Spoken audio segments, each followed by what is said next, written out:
मंत्र पाठ। ओ सहनावतु सहनौ भुनक्तु सह वीर्यं करवावहै तेजस्विनावधीतमस्तु मा विद्विषावहै।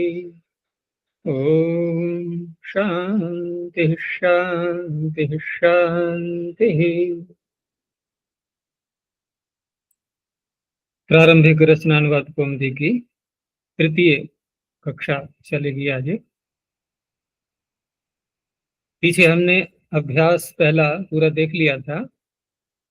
आज द्वितीय अभ्यास प्रारंभ हो रहा है। प्रथम अभ्यास में जो सर्वनाम शब्द आए थे उसमें तद शब्द के रूप देखे हमने, सह तौ ते, और दूसरा एक शब्द और था किम। किम का केवल कह एक वचन का ही रूप देखा था। यहाँ पर भी सर्वनाम शब्दों में जैसे पहले था अस्मद शब्द, नहीं अस्मद नहीं, तद ही था केवल। यहाँ इन्होंने जो प्रारंभ किया है अब यह है युष्मद शब्द।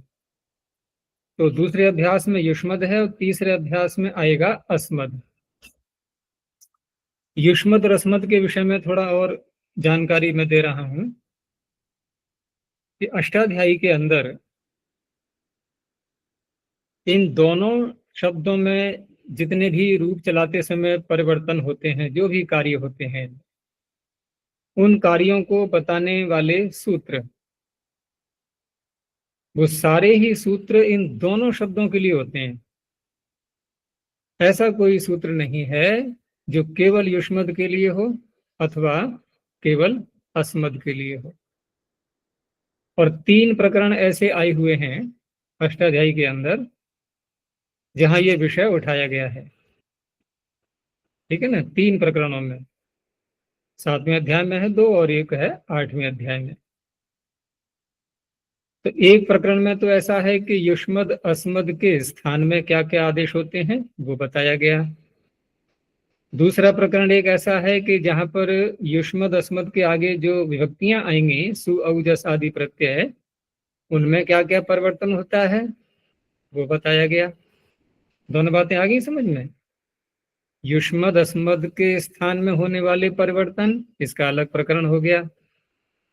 युष्मद अस्मद के आगे जो प्रत्यय हैं सु औ जस आदि, इनके स्थान में होने वाले परिवर्तन, ये भिन्न प्रकरण हो गया। अब कौन सा बचा? दोनों बातें तो आ गई। अब बचा युष्मद अस्मद शब्द और विभक्ति मिलाकर के जो रूप बनता है पूरे का पूरा, ठीक है ना, उनके स्थान में जो परिवर्तन है, पूरे के स्थान में परिवर्तन, वो एक भिन्न प्रकरण है। जैसे उदाहरण के लिए तब के स्थान पर तब रूपी ही तो है, षष्ठी का एक वचन। तो न तो युष्मद के स्थान पर यहाँ आदेश होना है, न ही नस प्रत्यय जो कि षष्ठी का है उसके स्थान में भी कोई आदेश नहीं होना है। अभी तो पूरा जो बना बनाया शब्द है तब, उसी को आदेश होना है। क्या बन जाता है? ते। पूरा बन गया। इसमें ना मूल शब्द बचा ना विभक्ति बची, सारा आ गया ना। सारा आ गया। जैसे हम सब्जी लाते हैं बाजार से तो छिलका उतार के खाते हैं, और पशु कैसे खाता है? पूरा एक साथ ही, उसे नहीं छिलका उतारना। तो वो पूरे शब्द को ही बदल देता है विभक्ति सहित। वो ऐसा प्रकरण है। चलो उधर नहीं जाते अभी हम। तो यहाँ युष्मद शब्द और अस्मद शब्द ये बहुत प्रसिद्ध भी हैं, इसलिए इनके जो रूप दिए हुए हैं इन्होंने, इनकी जो शब्द रूपावली जहाँ ये रूप दिए हैं, वो तो प्रकरण आपको पता लग ही गया होगा। जहाँ ये अभ्यास समाप्त होते हैं ना, जैसे 30वां अभ्यास जहाँ पर आया हुआ है, उसी के ठीक आगे से प्रारंभ हो जाता है शब्द रूप संग्रह। ये पृष्ठ 63 पर, 63, यहाँ से शब्द रूप संग्रह प्रारंभ होता है। तो शब्द रूप संग्रह में एक क्रम रखा है इन्होंने कि पहले अकारांत लिया लिंग वालों में, फिर इकारांत लिया, अ ई उ, एक क्रम से चल रहे हैं स्वरों के। फिर री आ गया, फिर ओकारांत ले लिया, उसके बाद फिर कुछ हलंत शब्द लिए हैं जिनके अंत में हल आता है, ठीक है ना। आगे फिर स्त्रीलिंग प्रारंभ हो जाता है रमा शब्द से, जहाँ के पहले इन्होंने आकारांत लिया, फिर ह्रस्व इकारांत, फिर दीर्घ इकारांत, फिर उकारांत और उकारांत, ठीक है ना, फिर ऋकारांत, आगे फिर हलंत हो गए, ठीक है ना। अब आगे फिर नपुंसकलिंग रह गया अंत में। तो कुछ शब्द इन्होंने फिर नपुंसकलिंग के लिए, वहां भी क्रम ऐसे ही है, पहले अकारांत, फिर इकारांत, फिर उकारांत, उसके बाद में हलंत। ये सब चीजें समाप्त होने के बाद जब पृष्ठ 74 पर आते हैं हम, 74, तो वहां सर्वनाम शब्द प्रारंभ हो जाते हैं। सर्वनाम शब्द का अर्थ मैंने बताया ही था, जो सबके नाम बन जाते हैं उन्हें कहेंगे सर्वनाम, ठीक है ना, जो सबके नाम बन जाए, किसी के लिए भी विशेषण के रूप में जिनका प्रयोग हो जाता है। तो वहां सर्व शब्द है, फिर किम शब्द, और तीनों लिंगों में फिर तद शब्द, एतद, यद। इसके बाद एक साथ दिया है पृष्ठ 77 पर युष्मद और अस्मद का, एक ही साथ दे दिए हैं दोनों के।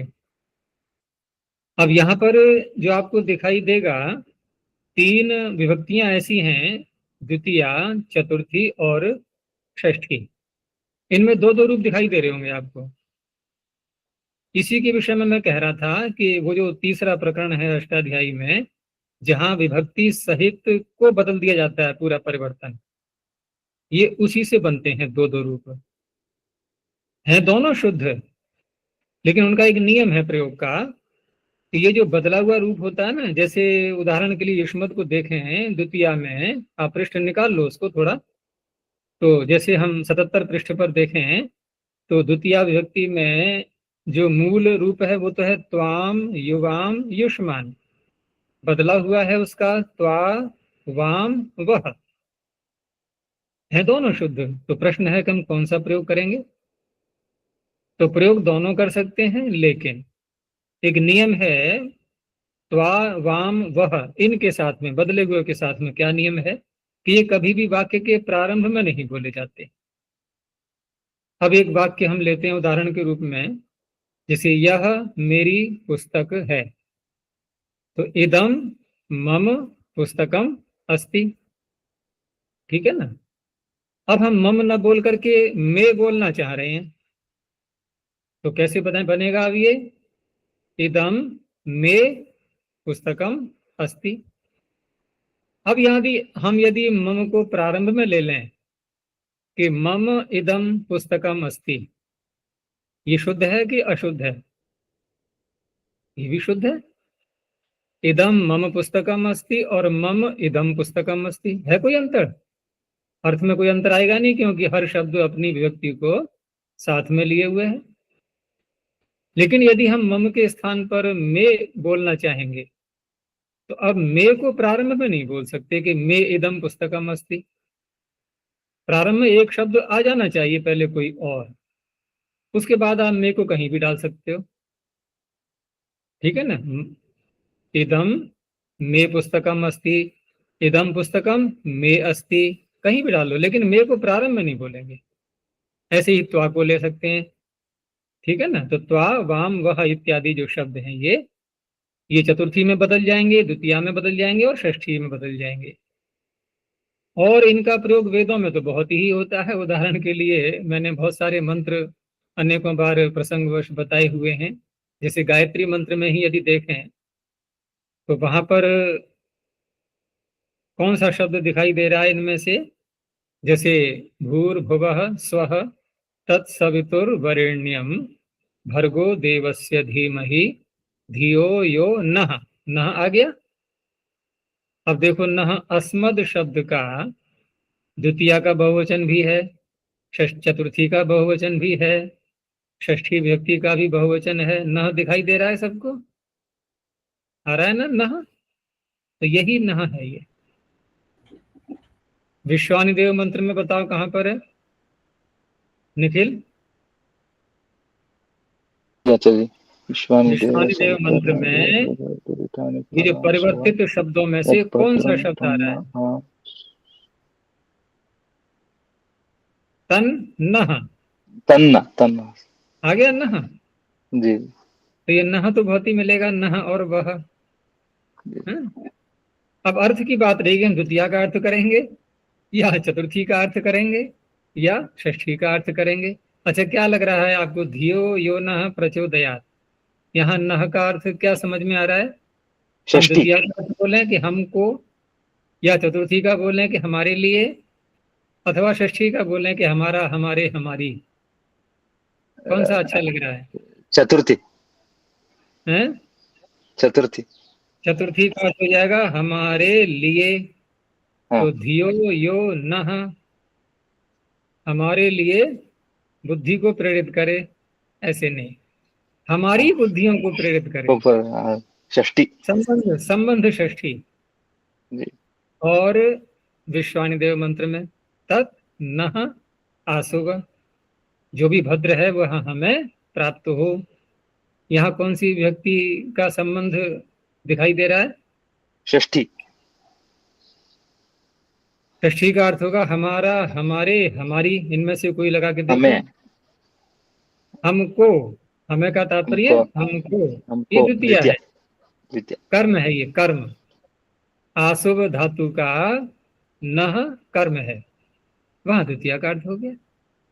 तो इस तरह से वेदों में ये शब्द जो परिवर्तित दिखाई दे रहे हैं, बहुत प्रयोग मिलेगा आपको, ठीक है ना। और भी संस्कृत साहित्य में ये पदे पदे मिलते हैं।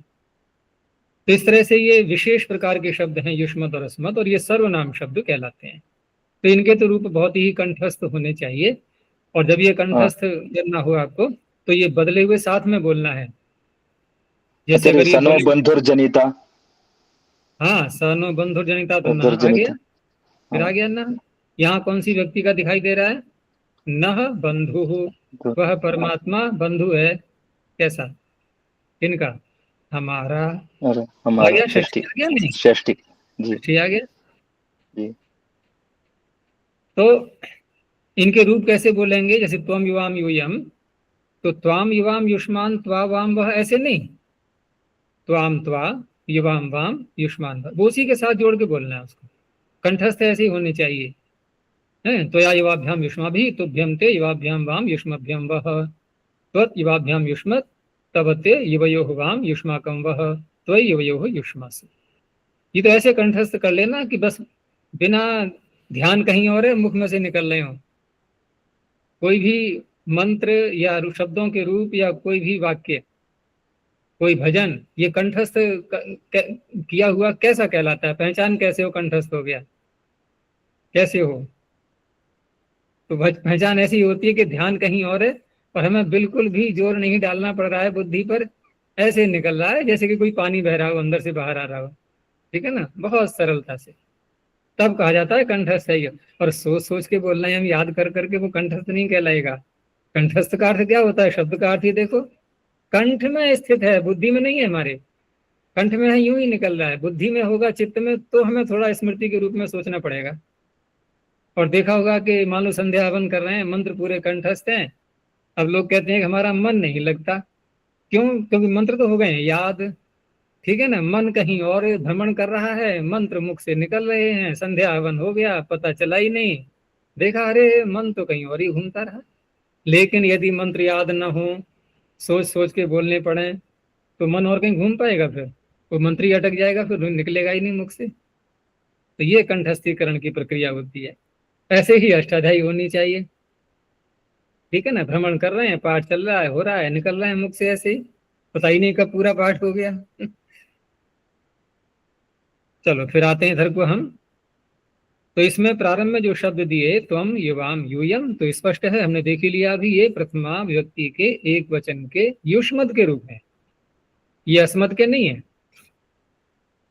और अर्थ स्पष्ट हो ही गया, एक वचन में त्वम का तू अर्थ हो जाएगा, युवाम का तुम दोनों, यूयम का तुम सब। आगे फिर अन्य शब्द दिए हैं इन्होंने, जैसे पिछले अभ्यास में दिए थे वो पुल्लिंग वाले शब्द थे, यहाँ नपुंसक लिंग के शब्द हैं ये, और हैं सब अकारांत ही, पीछे भी अकारांत ही दिए थे पुल्लिंग के। तो गृहम, ज्ञानम, पुस्तकम, पुष्पम, जलम, सत्यम, भोजनम, राज्यम, ये सब देखो अकारांत है नहीं है? अकारांत शब्द में तो कोई भ्रांति नहीं हो रही है अर्थ के समझने में। जिनके अंत में ह्रस्व आकार हो उसे कहेंगे अकारांत। अच्छा, अकारांत और अवर्णांत, इन दोनों शब्दों के अर्थ में क्या कोई अंतर लगता है? अवर्णांत अवर्ण अंत में है जिनके, अथवा अकारांत, कुछ लग रहा है अंतर या नहीं? एक जैसे लग रहे होंगे, है ना? लेकिन अंतर है। क्या अंतर है वो भी समझ लो। यदि हमने बोला अकारांत तो इसका अर्थ है ह्रस्व आकार अंत में है जिसके, और यदि बोला अवर्णांत तो इसका अर्थ है कि दीर्घ आकार भी हो सकता है, ह्रस्व आकार भी हो सकता है, प्लुत भी हो सकता है। क्यों? क्योंकि अ के आगे हमने कार प्रत्यय नहीं लगाया, हमने वर्ण शब्द के साथ में समास कर दिया उसका, अ का। तो अ तो खुला हुआ है ना, बिल्कुल समास किया गया है, और अ खुला हुआ है, तकार भी उसके आगे जोड़ा नहीं है, ठीक है ना? तो ये तो फिर अणुदित सवर्ण से चा प्रत्यय, अण प्रत्याहार में आने वाला वर्ण अपने पूरे परिवार को लेकर के आता है, तो ह्रस्व दीर्घ प्लुत सभी आने लगेंगे। लेकिन जब कार प्रत्यय लगा देते हैं तो कार, इसका जो वार्तिक है प्रत्यय करने का, कार प्रत्यय होता है, ये कार शब्द के साथ में समास नहीं है अ का, कार प्रत्यय है, उसका वार्तिक है वर्णात् कारः। कोई भी एक वर्ण हमने ले लिया तो जो उसका स्वरूप हमें दिखाई दे रहा है उसी के आगे कार प्रत्यय आएगा, तो उसी स्वरूप वाला ही ग्रहण होगा।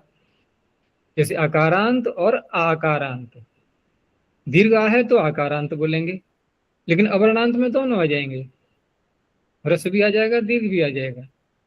तो सदा कैसे बोलना है हमें? एकदम सटीक अर्थ निकले कार लगा करके, अकारांत, इकारांत, उकारांत, ईकारांत, ऊकारांत, आकारांत, ऐसे बोलेंगे। अब वही स्वर आएगा जो बोला जा रहा है। चलिए, ख में धातुएं आ रही हैं, रक्ष है, रक्षा करने अर्थ में आती है ये। इसी का हिंदी में बिगड़ गया है रखना, रखना बोलते हैं ना हिंदी में, वो रक्ष का ही है। वद का बोलना, पच का पकाना, नम का नमस्कार करना। आगे ग के सेक्शन में इन्होंने अव्यय दिए हैं, अद्य, ये आज अर्थ में आता है। अस्मिन दिवसे, अद्य का अर्थ क्या होता है? अस्मिन दिवसे, अस्मिन दिने, इस दिन में। तो ये निपातन से बनते हैं, ये 5वें अध्याय में बनेंगे ये। ऐसे ही इदानीम, ये सारा प्रकरण 5वें अध्याय का है। वहां प्राग दिशो विभक्ति ही, ध्यान आ रहा है सूत्र? यहां से प्रारंभ होता है ये प्रकरण। वहीं मिलेंगे आपको ये सूत्र के सर्वई कान्य किम यत तदह काले दा। ऐसे ही अद्य शब्द का मिलेगा, सद्य परोत्परादे क्षम परिद्यभ्य, ऐसे करके आएगा सूत्र बड़ा सा, उसी में अद्य शब्द भी दिया हुआ है। तो इदानीम भी आएगा, उसमें एक सूत्र है दानीम च, दानीम प्रत्यय होता है वहां पर इदम शब्द से। तो अद्य, इदानीम, इदानीम का अर्थ है अस्मिन काले, ये काल अर्थ में होते हैं। यदा भी ऐसे ही है, यस्मिन काले, तदा तस्मिन काले, कदा कस्मिन काले, ये काल अर्थ में होते हैं। सर्वई कान्य किम यत तदह काले दा। अब यहाँ तो सूत्र बार बार बोलूंगा मैं, क्योंकि जब हम आप जब व्याकरण से पढ़ोगे तो व्याकरण की बातें तो आ ही जाएंगी, ठीक है ना? तो सूत्र तो आएंगे समय समय पर। आगे इन्होंने, वही शैली है इनकी, दे दिया है कि गृह शब्द के प्रथमा और द्वितीया के रूप स्मरण करो। तो प्रथमा द्वितीया क्या, आप गृह शब्द के सातों व्यक्तियों के एक साथ ही कर लेना, बार बार करने की आवश्यकता नहीं होगी।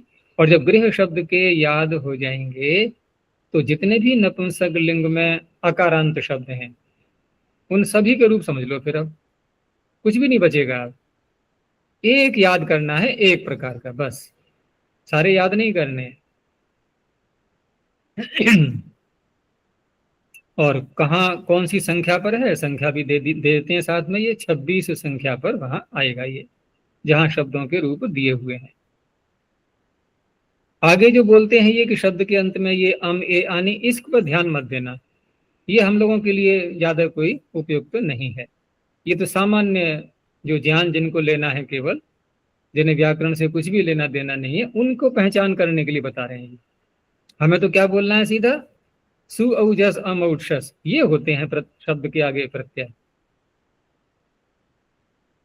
गृह और पुष्प शब्द में आनी के स्थान पर आणी, ये जो कहा है इन्होंने, वो इसलिए कि जैसे गृहम गृहे गृहाणी, और पुस्तक के कैसे बोलेंगे, पुस्तकम पुस्तकम पुस्तक पुस्तके, पुस्तके पुस्तकानि। तो पुस्तकानी और गृहाणी अंतर आ गया ना। गृहाणी में हमने अणकार बोला और पुस्तकानी में नकार बोला। तो नकार को णकार 3 स्थलों पर होगा ये। एक तो यहाँ, क्योंकि नपुंसकलिंग के शब्द हैं, यहाँ 4 जगह होगा। पुल्लिंग के शब्दों में 3 जगह होता है, नपुंसकलिंग में 4 स्थानों पर। तो 4 स्थान कौन से होंगे, क्योंकि एक तो यहाँ पर प्रथमा के और द्वितीया व्यक्ति के, नपुंसकलिंग में ये नियम होता है कि प्रथमा व्यक्ति के रूप और द्वितीया व्यक्ति के रूप एक जैसे होते हैं, ठीक है ना। इसका कोई आपको विकल्प नहीं मिलेगा। जितने भी नपुंसकलिंग शब्द हैं उनके रूप चलाएंगे तो जैसा प्रथमा व्यक्ति का रूप है वैसा ही द्वितीय व्यक्ति का रूप होगा। तो 2 जगह तो यहाँ आ जाएगा, गृहाणी गृहाणी करके, गृहम गृहे गृहाणी, गृहम गृहे गृहाणी, ये दोनों व्यक्तियां हो गई। तीसरा आएगा फिर तृतीया के एकवचन में गृहेण। चौथा आएगा षष्ठी का बहुवचन गृहाणाम। अब पुस्तक में आ जाओ, तो पुस्तकम पुस्तके पुस्तकानि, पुस्तकम पुस्तके पुस्तकानि, और तृतीया क्या बनेगा, पुस्तकेन। षष्ठी का बहुवचन बनेगा पुस्तकानाम। ये नकार रह गया। तो नकार को नकार कहाँ होता है, तो बहुत सरल नियम है कि जिस शब्द में रेफ आ जाए, अथवा रिकार आ जाए, अथवा मूर्धन्य शकार आ जाए। 3 वर्णों का नाम लिया मैंने, रेफ, रिकार और शकार। जिस सूत्र को हम लगाते हैं वहां पर रेफ कहा है, रिकार नहीं कहा है, लेकिन वार्तिक के माध्यम से वहां री को भी जोड़ दिया गया है। तो सूत्र मुख्य तो है इसका, रसाभ्याम नूणः समानुपदे, लेकिन ये सूत्र तो सीधा ये कहता है कि रेफ और शकार के तुरंत आगे, बिना किसी अन्य वर्ण के व्यवधान के, तुरंत ही उसके आगे नकार आ जाए, तब ये नकार करेगा। क्या, गृहाणी। इसमें ऐसा है क्या, देखो गृह शब्द है, गृह, तो गृह में री दिख रहा है आपको, ग में री, लेकिन आगे क्या इसके नकार आ रहा है, नहीं आ रहा है।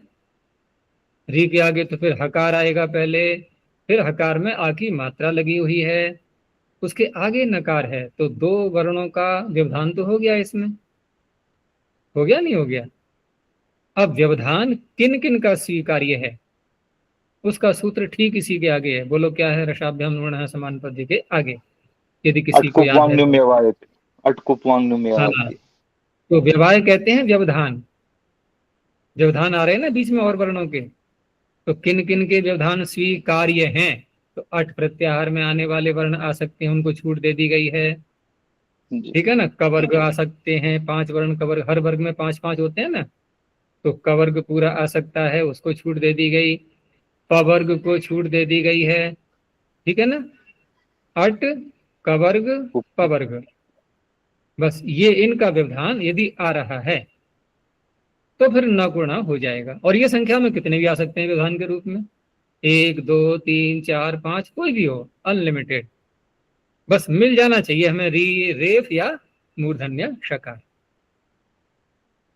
अब अन्य शब्द कोई ढूंढे, जैसे हम पुष्प बोला हमने, अब बताओ पुष्प में जब रूप चलाएंगे तो प्रथमा या द्वितीया का बहुवचन, वहां नकार रहेगा या णकार हो जाएगा,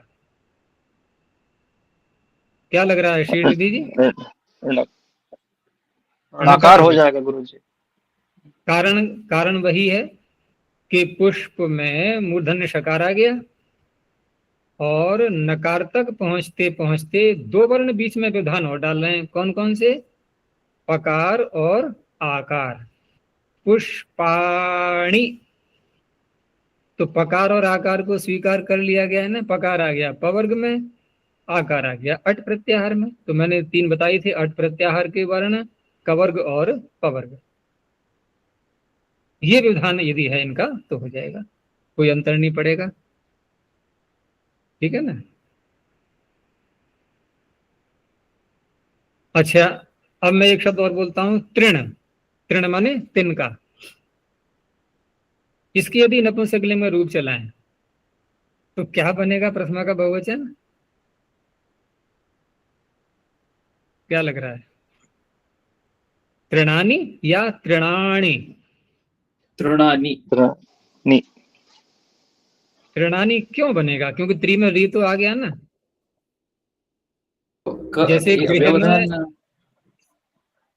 है व्यवधान बीज का भी- बीज में ना का व्यवधान हो गया, मूर्धन्य ना का गुरुजी। हाँ, त्रि के री के आगे जो वर्ण आ गया है णकार एक और पहले से, ये णकार जिन वर्णों का व्यवधान स्वीकार किया गया था उनके अतिरिक्त आ गया है ये। क्योंकि न तो ये अट प्रत्याहार में आ रहा है णकार, न ही ये कवर्ग में है और न ही पवर्ग में है। इसलिए इसके व्यवधान आने पर अब ये सूत्र कार्य नहीं करेंगे, तो होगा तृणानि। ठीक है ना। चलो, ये सारी बातें स्पष्ट हो गई अब। तो ये हो गया। आगे लिखा है नियम 2 में, मध्यम पुरुष में धातु के अंत में एक वचन में असि, अथः, ये सब जो बातें बताएंगे तो हम इसको यूं लेंगे कि मध्यम पुरुष के द्विवचन में या एक वचन में या बहुवचन में कौन से प्रत्यय आते हैं? ये असि अथः को छोड़ दो, सिप, थस, थ, मूल में पकड़ना है हमें। ठीक है ना। टिप तस झी, सिप थस थ, मिप वस मस। तो मध्यम पुरुष के हो गए 3, सिप, थस, थ। उसी को उन्होंने कह दिया है कि असि अथः अथ। अब यहाँ प्रश्न उठेगा नहीं, असि अथः अथी अ कहाँ से आ गया? तो ऐसी जो उलझन पड़ेगी, तो इसको हमें मूल रूप में ही लेना है, वही प्रत्यय सिप थस थ ये आते हैं। तो पठसी, पठथः, पठथ, ये बन जाएंगे। ऐसे अन्य धातुओं के आगे वचन का दे दिया है इन्होंने कि 3 वचन, एक वचन, द्विवचन, बहुवचन, और इन वचनों की संज्ञा करने वाला सूत्र एक ही है। अगर ध्यान है तो बताओ कौन सा सूत्र है जो ये सारी वचन संज्ञा करता है? एक वचन, द्विवचन, बहुवचन। ध्यान आ रहा है? तिंगस त्रीणि, त्रीणि प्रथमाद्य। ये तो पुरुष संज्ञा करने वाला है। वचन संज्ञा करने वाला, तान्येक वचन, द्विवचन, बहुवचनान्येकशः, ये है। एक ही सूत्र ने तीनों संज्ञाएं कर दी है। ठीक है ना। आगे 3 पुरुष, तो पुरुष का तुमने बोला ही था सूत्र भी, तिंगस त्रीणि, त्रीणि प्रथम मध्यम उत्तमा। उत्तम। अब इसमें ये कोई कह सकता है कि सूत्र ने तो संज्ञा की है प्रथम, मध्यम, उत्तम, ये पुरुष कहां से आ गया? तो ये चला आ रहा है प्राचीन काल से व्यवहार में। इसको पाणिनि ने भी आवश्यक नहीं समझा संज्ञा के रूप में कहना। ठीक है ना। तो बोलने में ऐसे ही आता है, प्रथम पुरुष, मध्यम पुरुष, उत्तम पुरुष। लेकिन पाणिनि जो व्यवहार करेंगे अपने सूत्रों में, वो पुरुष को नहीं बोलेंगे, वो बोलेंगे प्रथम, मध्यम, उत्तम। और देखो, जैसे जो सूत्र आते हैं ये प्रथम, मध्यम, उत्तम की विधि सूत्र करने वाले, विधि करने वाले, तो वहां सूत्र यही तो है, युष्मद्युपपदे समानाधिकरण स्थानिन्यपि मध्यमः। वहां है क्या मध्यम पुरुषः? फिर अस्मद्युत्तमः, वहां भी उत्तम पुरुषः नहीं है। शेषे प्रथमः, वहां भी प्रथम पुरुषः नहीं है। तो इस तरह से जो पुरुष हम बोलते हैं तो ये इन्हीं के साथ में जोड़ा जाता है। इसलिए यहाँ भ्रांति नहीं रखनी है कि प्रथम कुछ और है और प्रथम पुरुष कुछ और है, इसी का नाम है। तो प्रथम, मध्यम, उत्तम ये हो गए। आगे जो वाक्य इन्होंने बोला है, ये मैंने आपको पीछे ही बताया था पिछली कक्षा में, कि जब भी हम कोई शब्द प्रयोग में लाते हैं, भाषा में बोलते हैं, व्यवहार में जब भी प्रयोग करेंगे, तो जब तक उसके आगे विभक्ति न ले आए, ठीक है ना। विभक्ति हम 2 स्वरूपों में देखेंगे, या तो सुप अथवा तिंग। ठीक है ना। सु, औजस आदि इन प्रत्ययों में से कोई आना चाहिए, अथवा तिप्तसी आदि इन प्रत्ययों में से कोई आना चाहिए, तब वह शब्द प्रयोग के योग्य बनता है। क्यों? क्योंकि इन प्रत्ययों को करने के बाद उसका एक नाम बन जाता है, मोहर लग जाती है, ठीक है ना, एक लेवल जुड़ जाता है उसके साथ में। कौन सा? पद। उसका नाम पद हो जाता है, सुप तिङंतम पदम। और पद यदि बन गया है तो इसका तात्पर्य है कि अधिकार मिल गया हमें इसके प्रयोग करने का। और यदि पद नहीं बनाया तो आपको बोलने का अधिकार नहीं है। इसलिए कहा अपदम न प्रयुंजीत। जो पद नहीं है उसका प्रयोग नहीं किया जाता। तो पद बनाने के लिए हमें या तो स्वाद्युत्पत्ति अथवा तिबाद्युत्पत्ति, इसको यूं कह लो। और शब्द बोलूं? सुबंत या तिङंत। और शब्द बोलें दोनों को मिला करके? विभक्त्यंत, क्योंकि सुप भी विभक्ति है और तिंग भी विभक्ति है। विभक्ति जो नाम है ना, ये सुपों का भी है और तिंगों का भी है। कौन सा सूत्र है जो विभक्ति नाम रखता है? सुप्तिङन्तम विभक्तिश्च गुरुजी। सूत्र ही यही है, विभक्तिश्च। विभक्तिश्च। बस इतना ही सूत्र है। तो विभक्ति नाम ऊपर से ऊपर से अनुवृत्ति जो आ रही है विभक्तिश्च, सुपह की भी आ रही है और तिंग स्त्रीणी त्रीणी से तिंगः की भी आ रही है। तो तिंग का भी नाम विभक्ति और सुप का भी नाम विभक्ति। क्या इसके अतिरिक्त तो और भी विभक्तियां होती हैं?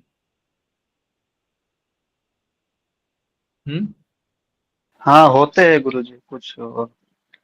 और भी होती हैं, ठीक है ना। ये जो हमने पीछे बनाए थे ना अव्यय, अद्य, इदानीम, यदा, तदा, कदा, इनमें जो प्रत्यय लगाए गए थे, जैसे दा क्या है? ये प्रत्यय है। तो इन प्रत्ययों का भी नाम विभक्ति रखा गया है। सूत्र वहां बोला था ना मैंने, प्राग दिशो विभक्ति। ये भी विभक्ति होते हैं, लेकिन प्रायः करके जो प्रसिद्धि पाई है विभक्ति शब्द ने, वो इन्हीं के लिए है, सुप और तिंग, ठीक है ना। उनका नाम जो रखा गया है विभक्ति, वो अन्य उद्देश्य से है, क्योंकि वहां पर तद्धितश्चा सर्व विभक्ति ही है, ये भी सूत्र आएगा प्रथम पाद में। तो अव्यय संज्ञा भी की जाती है उनकी वहां पर, इसलिए नाम विभक्ति रखा गया है उनका। चलो ये हो गया। तो अपदम न प्रयुंजीत। अब यहाँ हम इस अभ्यास में आते हैं, इधर पृष्ठ पर। तो पहले इन्होंने कुछ वाक्य दिए हैं बने बनाए, जैसे तू पढ़ता है, तो एक वचन बोलना है हमें युष्मद शब्द का, तो त्वम बनेगा। अब ये त्वम की सिद्धि नहीं करेंगे अभी यहाँ पर हम, क्योंकि अभी हम व्याकरण नहीं पढ़ रहे हैं, केवल एक शब्द संरचना सीख रहे हैं।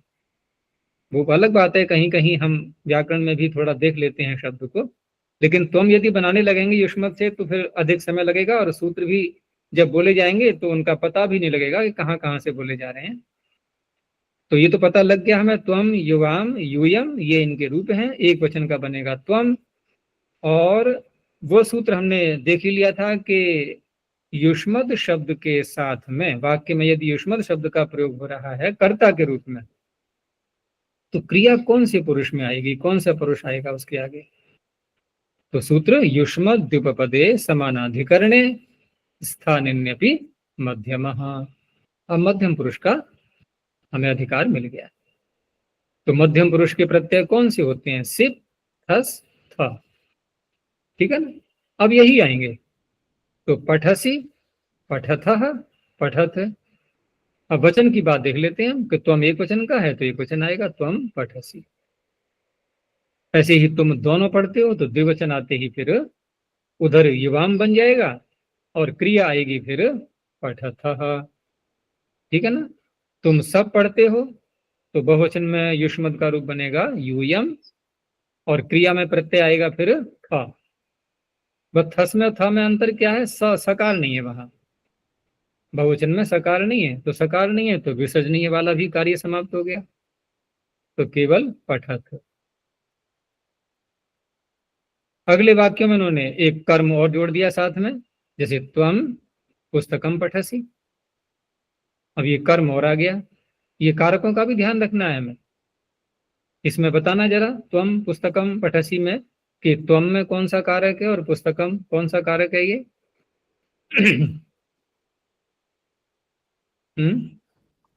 त्वम में कर्ता और पुस्तकम में कर्म। कर्म।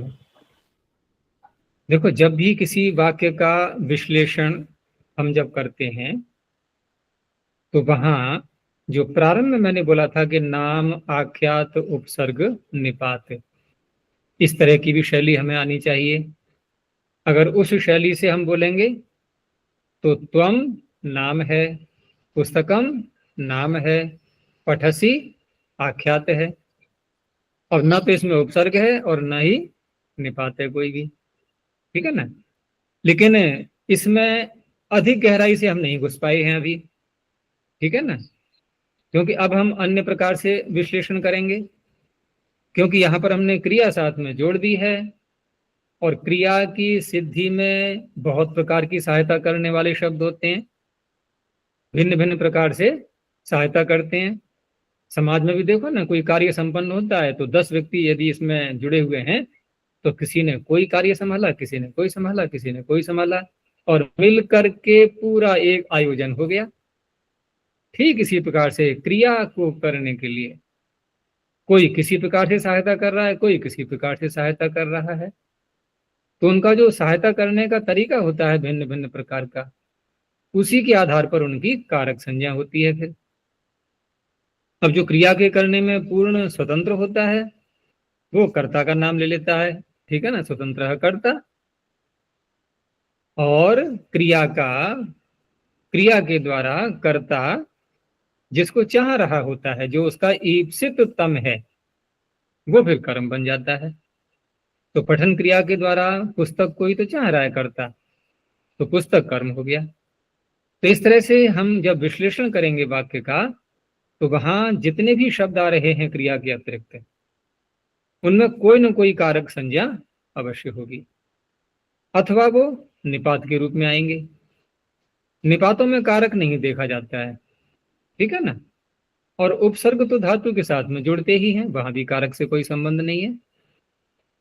तो इसके अतिरिक्त जितने भी शब्द हैं वो बिना कारकत्व के आ ही नहीं सकते। ठीक है ना।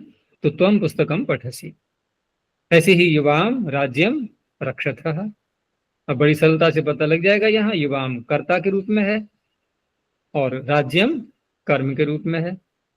चलो एक बात और यहाँ साथ में ले लेते हैं कि जैसे त्वम पुस्तकम पठसी बोला, तो कारक तो यहाँ पर दो हैं, एक कर्ता भी है इसमें और एक कर्म भी है। अब प्रश्न मेरा यह है कि क्रिया का सामंजस्य, क्रिया का सिंक्रोनाइजेशन हम त्वम के साथ रखें या कि पुस्तकम के साथ में, किसके साथ में होगा? क्रिया का लाना, क्रिया का मध्यम पुरुष में लाए ना, हम एक वचन में लाए, मध्यम पुरुष में लाए, तो ये क्रिया का लाना, ये निर्णय कराने के लिए कौन सा कारक यहाँ सहायता कर रहा है? क्या पुस्तकम के आधार पर क्रिया बनेगी ये क्रिया का रूप, अथवा त्वम के आधार पर बनेगी? कैसे? त्वम के आधार पर बनेगी। तो त्वम तो कर्ता कारक में है यहाँ पर। ठीक है ना। तो हम त्वम शब्द न बोल करके यूं कहेंगे कि क्रिया कर्ता के आधार पर है यहाँ। वो त्वम के अलावा कुछ और हो सकता है, अहम हो सकता है, बालकः हो सकता है, रामः हो सकता है। भाई बालकः पुस्तकम पठति, ठीक है ना। वो कर्ता में तो कोई भी शब्द आ सकता है। तो वाक्य क्या बनेगा कि क्रिया कर्ता के अनुसार है। अब क्रिया कर्ता के अनुसार है, यहां भी एक बात छिपी हुई है कि क्रिया कर्ता के अनुसार है, ये भी निर्णय कैसे हो गया? क्रिया कर्म के अनुसार क्यों नहीं है? क्या ऐसा हो सकता है क्रिया कर्म के अनुसार भी हो जाए? कोई है उपाय, कोई तरीका? क्रिया को कर्म के अनुसार बना दिया जाए, कोई है तरीका? देखो, हम जब ये वाक्य बोलते हैं कोई भी संस्कृत का, तो कोई प्रश्न कर सकता है आपसे कि आपने ये वाक्य कर्तृवाच्य में बोला है या कर्मवाच्य में बोला है अथवा भाववाच्य में बोला। यदि भी बातें आगे की हैं, लेकिन आप लोग प्रौढ़ हो, समझ सकते हो सारी बातों को, इसलिए मैंने ये विषय उठाया है कि कोई भी वाक्य संस्कृत का 3 प्रकार के वाच्यों में बोला जाता है। 3 विधियां हैं उसकी। अब 3 विधियों में हम यूं भी कह सकते हैं कि एक विधि तो ये है कि क्रिया कर्ता को कहती है, जो कि हम अभी पढ़ रहे हैं। ये सारे वाक्य हमने अब तक जो पढ़े हैं ना, ये कैसे हैं? क्रिया कर्ता को कहती है, ऐसे वाक्य हैं ये। तो इसको एक शब्द में कैसे बोलेंगे? ये सारे वाक्य हैं कर्तृवाच्य के। कर्तृवाच्य, कर्ता है वाच्य जहां पर, कर्ता है वाच्य जिस क्रिया के द्वारा, वो पूरा वाक्य कहलाएगा कर्तृवाच्य। समझ में आ गया? अच्छा, दूसरा ये भी बन सकता है कि क्रिया कर्म को कहे। अब उसको कर्तृवाच्य नहीं कहेंगे, अब क्या कहेंगे? कर्मवाच्य। तीसरा ये हो सकता है कि क्रिया न तो कर्ता को कह रही है, न ही कर्म को कह रही है, वो स्वयं को ही कह रही है।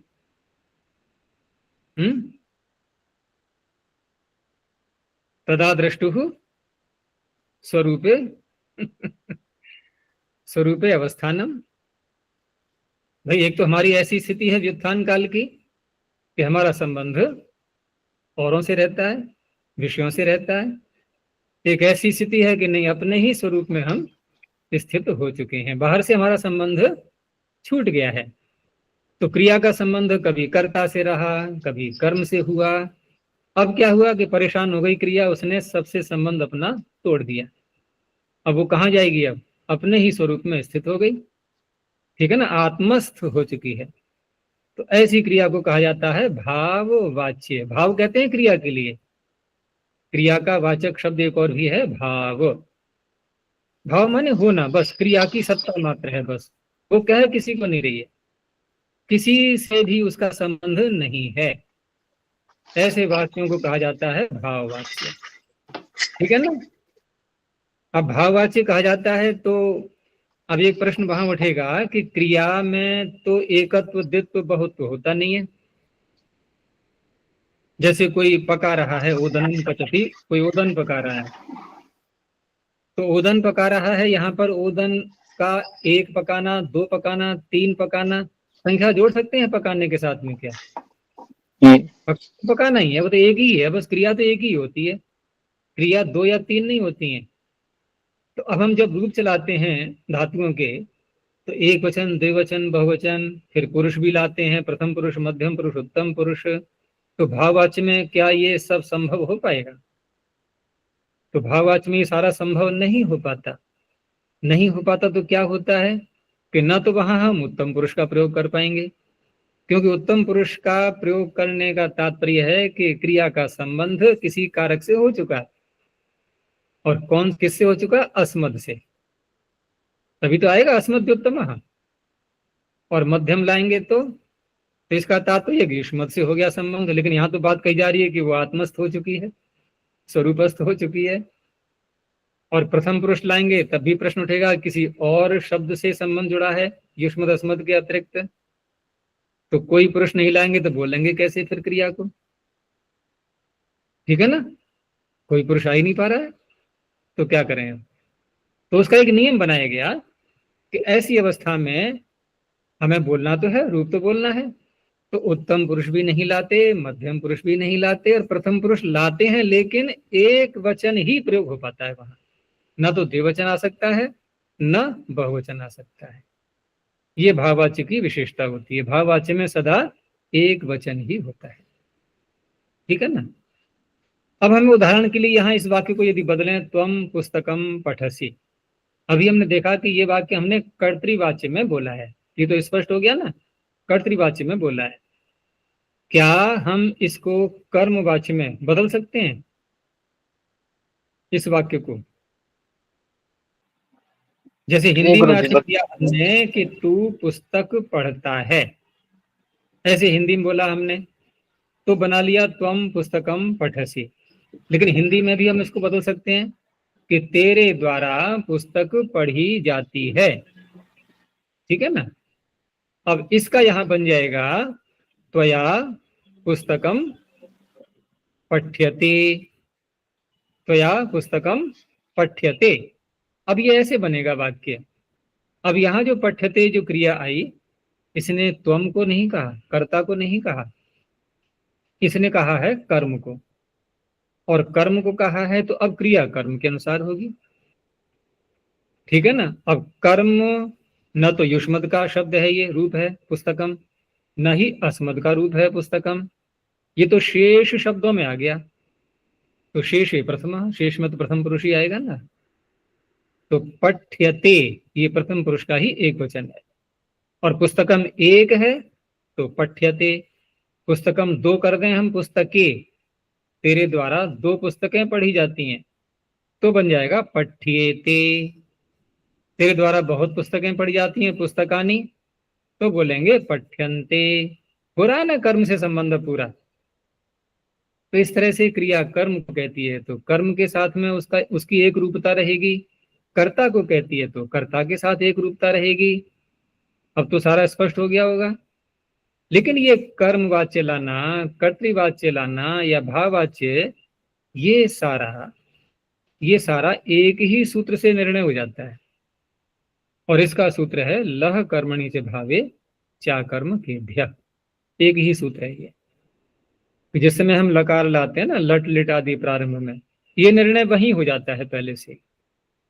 धातु के आगे लट लिट लुट आदि लकार लाते समय ही ये पहले ही कन्फर्म कर लिया जाता है कि ये लकार हम कर्ता में ला रहे हैं या कर्म में ला रहे हैं या भाव में ला रहे हैं। तभी आगे की प्रक्रिया बढ़ेगी, नहीं तो होगा ही नहीं। ठीक है ना। रूप बनेगा ही नहीं तब तक, जब तक ये निश्चय न हो जाए। ठीक है ना। जब तक निश्चय न हो जाए तब तक आगे नहीं बढ़ेंगे वहां। तो ये पहले ही निर्णय कर लिया जाता है कि किसको कहने के लिए आप लकार लाए हो, कर्ता को कहने के लिए या कर्म को कहने के लिए, या केवल क्रिया अपने को बोलेगी। ठीक है ना। ये निर्णय पहले ही कर लेते हैं। तो इस तरह से ये स्पष्ट हुआ कि क्रिया का संबंध या तो कर्ता से होता है या कर्म से होता है या स्वयं से होता है। अब और जो कारक रह गए उनका तो नाम है ही नहीं यहाँ पर, उनसे संबंध नहीं होता है क्रिया का। क्रिया उनके अनुसार नहीं बनेगी। ये तो ठीक है कि सभी कारक क्रिया की सिद्धि में सहायता करते हैं, क्रिया की सिद्धि में तो सारे ही कारक सहायता करेंगे, लेकिन सहायता करने पर भी क्रिया का जो संबंध जुड़ता है वो इन्हीं दो कारकों से जुड़ता है, कर्ता से और कर्म से, या फिर किसी से नहीं जुड़ेगा। ठीक है ना। ये बातें आगे चल के बहुत काम में आएंगी। तो इस तरह से हमने यहाँ जो देखा है वाक्यों को, तो ये सारे कर्तृवाच्य के वाक्य बना रहे हैं हम। और इस पुस्तक में तो लगभग ये सारे ऐसे ही मिलेंगे आपको। यहाँ पर कर्मवाच्य का वाक्य नहीं मिलेगा कोई भी अभी। ठीक है ना। वो अगले भाग में आएंगे फिर। ये सब कर्तृवाच्य के वाक्य हैं। तो इसलिए यहाँ हम देखेंगे क्रिया का संबंध कर्ता से ही होना है, अन्य कारकों से यहाँ नहीं मिलेगा। लेकिन वाक्य में कारक तो सभी प्रकार के आएंगे। जैसे यहाँ हम कर्म देख रहे हैं। अब जैसे त्वम पुस्तकम पठसी में पुस्तक को हम द्विवचन कर दें कि तू दो पुस्तकें पढ़ता है, तो क्या बनेगा वाक्य यहाँ? त्वम पुस्तके, अब पठता बोलेंगे या पठसी? पठसी ही बोलेंगे, क्योंकि त्वम के साथ में जुड़ी है ना क्रिया, पुस्तक के साथ में कर्म के साथ में जुड़ी ही नहीं है, कर्म से कोई संबंध नहीं है उसका यहाँ पर। लेकिन त्वम की जगह हम द्विवचन ले आए युवाम, तो फिर वहां पठता हो जाएगा, पुस्तक भले ही एक हो। तो इस तरह से देखना है। आचार्य जी, एक प्रश्न है। बोलो। एक कर्म में एक वचन या द्विवचन या बहुवचन या ऐच्छिक है ना? जैसे कि एक पुस्तक, दो पुस्तक या तीन पुस्तक। नहीं, ऐच्छिक क्यों होगा? हम एक को दो क्यों कहेंगे? अगर एक पुस्तक पढ़ रहे हैं तो एक ही कही जाएगी। अच्छा, ऐच्छिक तो उसे कहते हैं ना कि हम कुछ भी कर सकते हैं। फिर तो हम पुस्तक को कुछ और भी बोल सकते हैं। जी। जो वस्तु है, जितनी मात्रा में संख्या है उसकी, वही बोलना है हमें। हाँ, ये ऐच्छिक है कि हम कर्तृवाच्य में क्रिया ला सकते हैं, हमारा अधिकार है। ठीक है ना। वक्ता की विवक्षा है उसमें। और कर्मवाच्य में भी बोल सकते हैं कि त्वया पुस्तकम पठ्यते, ठीक है ना, या त्वम पुस्तकम पठसी। कोई भी अंतर नहीं आया अर्थ में। यहाँ पर अर्थ में अंतर आता है तब आपत्ति हो सकती है, अर्थ में अंतर आएगा तो आपत्ति होगी। हाँ, क्या प्रश्न है? अभी अपने भाववाच्य में जब आपने प्रयोग किया तृतीया विभक्ति में, और कर्म भाववाच्य को में कर्म होता ही नहीं वाक्य में। जी अगर इसको भाववाच्य में बनाएंगे ना, जी तो बताओ आप में से कोई बना सकते हो? त्वम पुस्तकम पठसी, इसको भाववाच्य में बनाओ। नहीं बना सकते। नहीं, बन तो जाएगा, लेकिन पुस्तकम को हटाना पड़ेगा। फिर कहा जाएगा त्वया पठ्यते। बस, क्या पढ़ा जाता है? ग्रंथ है, पुस्तक है, कोई लेख है, कोई पत्र है, कोई व्हाट्सएप का मैसेज है वो कुछ भी हो सकता है। त्वया पठ्यते, बस। क्योंकि भाववाच्य का तात्पर्य है वाक्य में कर्म विवक्षित नहीं है, वक्ता कर्म को नहीं कहना चाह रहा है। ये तो ठीक है, कोई कहेगा कि कुछ ना कुछ तो पढ़ ही रहा है, कर्म है तो वहां तो हाँ कहनी पड़ेगी ना। भाई जी जो कुछ भी पढ़ रहा है त्वया पठ्यते, तो पढ़ा जा रहा है कुछ भी तो वो कर्म ही तो होगा। लेकिन कर्म होने पर भी वक्ता यानी कि बोलने वाला वो उस शब्द को नहीं बोलता, वो उसकी इच्छा है अपनी। वो कितनी बात दूसरे को बताना चाह रहा है ये तो वक्ता के ऊपर है ना, कि दूसरे को सूचना हमें कहाँ तक देनी है, तो बोल सकता है वो। और कुछ तो क्रियाएं ही ऐसी हैं इनका कर्म बन ही नहीं सकता। बना के देख लेना। पठ धातु का तो कर्म बन भी सकता है और नहीं भी बोलता वक्ता, उसकी इच्छा है। लेकिन कुछ धातु ऐसी हैं कर्म उनका ढूंढते रहो मिलेगा ही नहीं। जैसे इसी वाक्य को बोल दूं मैं कि त्वम हंससी, तू हंसता है। लाओ इसका कर्म, लाओ, देखो त्वया आसपास में क्या तो। त्वया हस्यते। अब इसका दो ही प्रकार से बनेगा ये, या तो कर्तृवाच्य में अथवा भाववाच्य में बन जाएगा। इसमें कर्मवाच्य में है ही नहीं, कर्म है ही नहीं।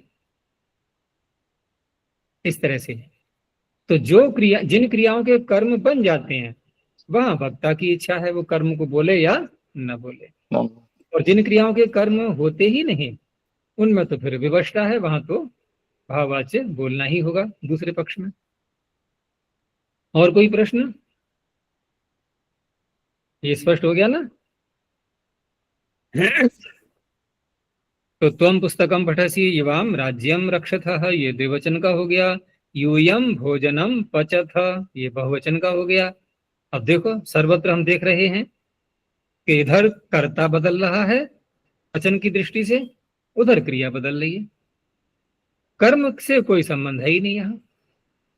त्वम ईश्वरम नमसि युवाम गृहम गच्छथः, ठीक है ना। युवाम द्विवचन आ गया तो गच्छथः भी द्विवचन आ गया। बस यही ध्यान रखना है, यदि युष्मद से क्रिया जुड़ी हुई है तो मध्यम पुरुष ही लाना है, भले ही युष्मद का प्रयोग न हो, यह भी ध्यान रखना होता है। ऐसा नहीं है कि वाक्य में युष्मद हो, युष्मद का कोई रूप हो तभी हम मध्यम पुरुष ला सकते हैं। क्योंकि जिस सूत्र से मध्यम पुरुष लाए थे वो सूत्र एक बार फिर बोल के देख लो। युष्मद द्युपपदे, युष्मद समीप में होना चाहिए, पहली बात। फिर आगे और युष्मद द्विपदे समानाधिकरणे, अधिकरण भी समान हो। अधिकरण से तात्पर्य युष्मद का और क्रिया का आपस में कर्तृवाच्य बोल रहे हैं वहां घटेगा ये कि संबंध भी हो आपस में। फिर आगे क्या कहा? स्थानिनी अपि, बस यही महत्वपूर्ण शब्द है इसमें। स्थानिनी अपि का तात्पर्य बता रहा हूं मैं, पूरे शब्द को नहीं खोलूंगा, अभी समझ में नहीं आएगा। वहां ये अर्थ है कि युष्मद का अर्थ उसमें आना चाहिए वाक्य के अंदर, भले ही आप प्रयोग न कर रहे हो। उदाहरण के लिए कोई हमारे पास खड़ा है, कोई बच्चा है, ठीक है, जो भी कार्य करना था पूरा कर लिया। अब उसने पूछा कि क्या मैं जाऊं अब? हमने कहा गच्छ, जाओ। कितना बोला हमने वाक्य? गच्छ। वाक्य पूरा हो गया। क्या इस गच्छ में पुरुष का पता है? कौन सा पुरुष बोला हमने? लकार तो लोट है, तो लोट लकार का कौन सा पुरुष बोला है? प्रथम पुरुष, मध्यम पुरुष या उत्तम पुरुष? मध्यम पुरुष। उत्तम पुरुष बोला। उत्तम पुरुष है ये गच्छ। मध्यम पुरुष। मध्यम पुरुष। मध्यम पुरुष बोला। तो मध्यम पुरुष तो तब आना चाहिए ना कि युष्मद वाक्य में हो। है यहाँ पर युष्मद? नहीं है। लेकिन लेकिन उसका अर्थ विद्यमान है कि नहीं? वक्ता की बुद्धि में त्वम शब्द है या नहीं विद्यमान कि त्वम गच्छ? नहीं बोला वाक्य में, कोई बात नहीं है, अर्थ उसका छिपा हुआ है। ये अर्थ है स्थानिनी अपि इसका। तो इस तरह से युष्मद का प्रयोग हो या न हो, अर्थ उसका आना चाहिए। तो क्रिया से हमेशा मध्यम पुरुष के प्रत्यय आएंगे। यही बात अस्मद के साथ में घट जाती है, और युष्मद अस्मद के अतिरिक्त अन्य सारे शब्दों को शेष कहा जाता है, क्योंकि उनका कोई संख्या में गिनती नहीं कर पाएंगे, अनंत शब्द हैं, वो कोई भी हो सकते हैं। तब क्रिया प्रथम पुरुष में आएगी। तो यूयम सत्यम वदथ, ये बहुवचन का हो गया। त्वम इदानीम किम पठसी। अब देखो यहाँ 3 शब्द हैं क्रिया के अतिरिक्त। तो यदि इनका विश्लेषण किया जाए तो त्वम कौन सा कारक है? कर्ता। इदानीम कौन सा कारक है? अव्यय अव्यय अव्यय। अव्यय है। अव्यय में कारकत्व नहीं होता, ठीक है ना। अव्यय में अच्छा विभक्ति कौन सी है? चलो, कारक नहीं है तो विभक्ति भी नहीं नहीं है। विभक्ति भी नहीं होती। तो सरल हो गया ना, सारी झंझट दूर हो गए, ठीक है ना। उठा के जो का तो रख दो, कोई समस्या ही नहीं है कि क्या बनेगा, यही बोले क्या बोले, भाई जैसा है वैसा ही बोलना है। तो इदानीम अव्यय है ना, अव्यय नाम ही होता है अव्यय, जिसमें कोई भी व्यय घटना बढ़ना कुछ भी नहीं होता। अपरिवर्तनशील, ठीक है ना। और किम, ये कौन सा कारक है? अव्यय। अब यहाँ हम 2 रूपों में ले सकते हैं इसको, और ये पिछले अभ्यास में हमने पहले अभ्यास में किम शब्द को देखा था। एक तो किम है सर्वनाम शब्द, जिसके रूप पुल्लिंग में चलेंगे कह कऊ के, स्त्रीलिंग में का के काह, नपुंसक लिंग में किम के कानी, ठीक है ना। एक केवल अव्यय है किम, जो कि प्रश्न अर्थ ही निकलेगा उसका, अर्थात क्या। अब यहां दोनों बातें हो सकती हैं कि तू इस समय क्या पढ़ रहा है। तो क्या पढ़ रहा है मैं, अगर वहां पर प्रसंग चल रहा हो, कोई बहुत सारी पुस्तकें रखी हैं पढ़ने वाले के पास में, और वक्ता ये पूछना चाह रहा है पुस्तक का नाम कि भाई इस समय क्या पढ़ रहे हो, तो वो कहेगा अष्टाध्यायी, धातु पाठ, किसी पुस्तक का नाम लेगा ना। तो उत्तर जब पुस्तक के रूप में आ रहा है तो फिर प्रश्नकर्ता के अंदर भी पुस्तक का ही कोई प्रश्न है, तो फिर वहां किम पुस्तकम ये छिपा हुआ है उसके साथ में। प्रश्नकर्ता के अंदर किम के साथ में पुस्तकम छिपा हुआ है, बोला नहीं उसने क्योंकि नाम पता ही नहीं उसको अभी किसी का भी, और पुस्तकम भी उसने बोला नहीं, सामान्य शब्द, वो इतना ही बोल दिया तो हम किम पठसी। तो अब वहां किम ये है द्वितीय व्यक्ति का एक वचन नपुंसक लिंग में, तो ये कर्म बनेगा। अब ये पठसी का कर्म बनेगा, ठीक है ना।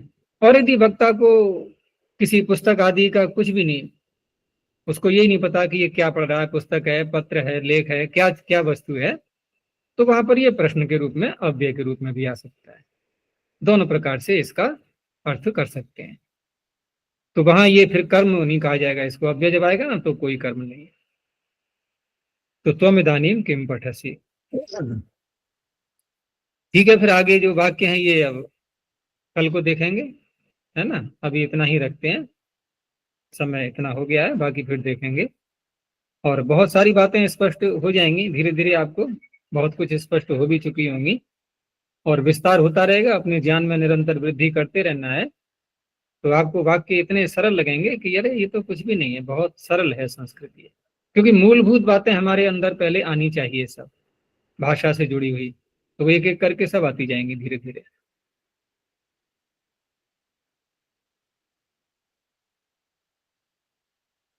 चलिए, प्रणव ध्वनि। ओ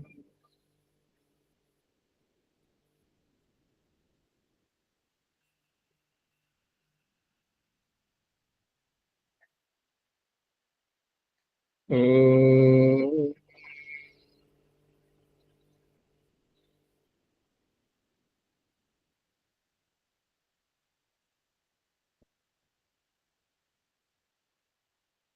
ओ